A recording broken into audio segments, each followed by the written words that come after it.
situation is certainly doesn't look good. It's tragic.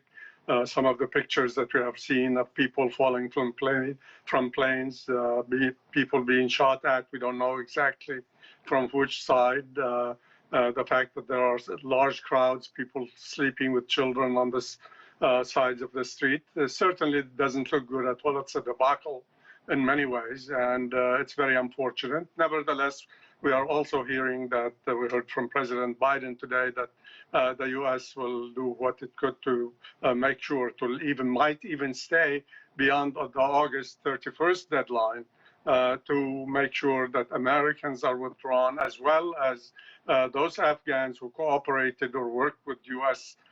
Forces and with the United States are taken out, evacuated from the country. Nevertheless, the situation remains tense. It's dangerous.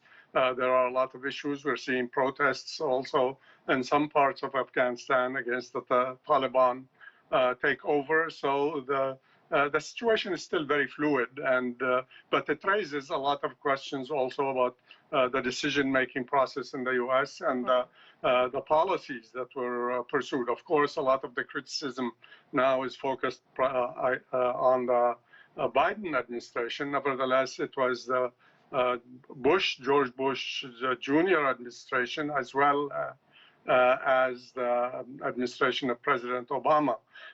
President Bush wanted to make sure that democracy is, as it's understood in the United States, is going to be advanced. And this is U.S. policy all over the world, regardless of the cultures and or the backgrounds. And that the aim of this policy is to make sure that tyrannical regimes are confronted and opposed.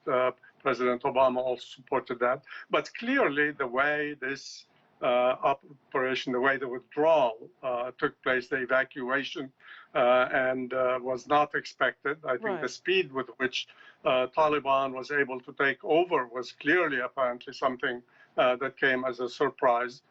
Generally, there was a report attributed to the intelligence agencies published by the New York Times toward the end of June, saying that even if the Taliban take most of the territories of Afghanistan, that Kabul could hold for a year or a year and a half. Well, so Edmund, I do want to get some I do want to get some commentary more so on the economy.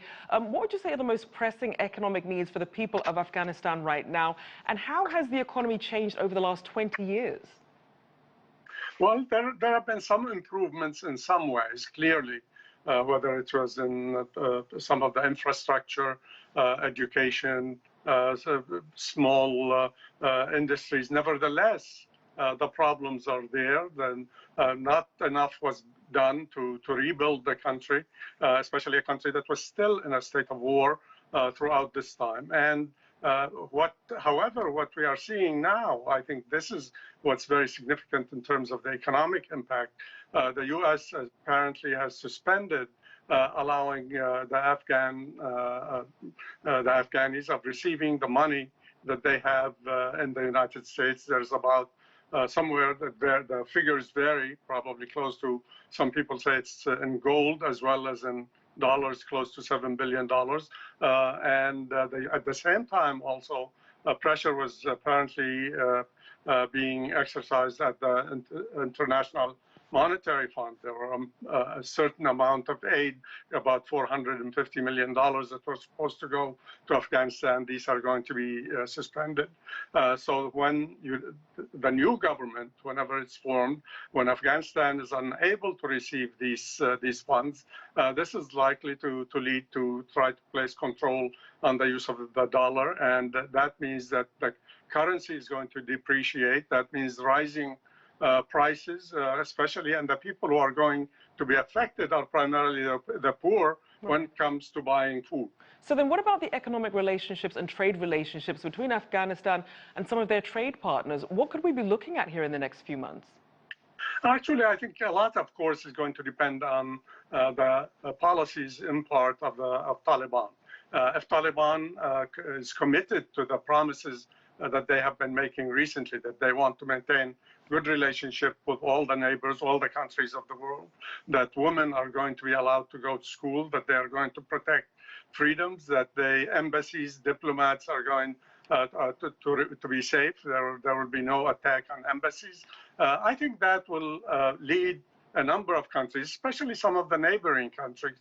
China, for example, is going to be one country where there's been work on the road towards the strip, narrow strip with Afghanistan. Already there are reports that the borders between Pakistan and Afghanistan are reopened for trade. Trucks are already going through back and forth. That's something significant. Also, a lot will depend, of course, on the nature of the relationship with some of the Central Asian countries, of course, and with Iran. So I think if the government appears to be moving towards establishing a more representative government, as again was promised by the Taliban, where different sectarian and ethnic groups will be represented. The different political forces are going to be represented. If that's the case, I think we're likely to see a return to normal ties with a number of countries in the region. Nevertheless, I think a lot will depend on what happens in the country, and also what will happen militarily as well. We're beginning to hear talk of some segments of the northern areas where people are beginning to oppose the Taliban. Edmund, certainly a lot to get through there. We do appreciate your insights.